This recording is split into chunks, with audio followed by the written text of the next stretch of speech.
Satechi has a new exclusive wireless charger charging pads that actually support USB-C instead of micro USB or a patented plug.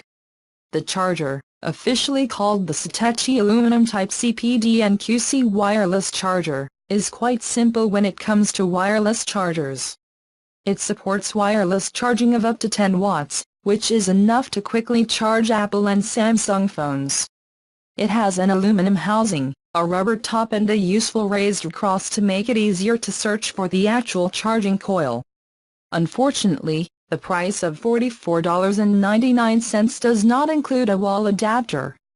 You will need to pick up a USB-C PD wall socket separately, but they are finally starting to become more common. If you are looking for a simple and good-looking wireless charger that does not get stuck with the cable standard of the past, the new Satechi pad seems a good choice.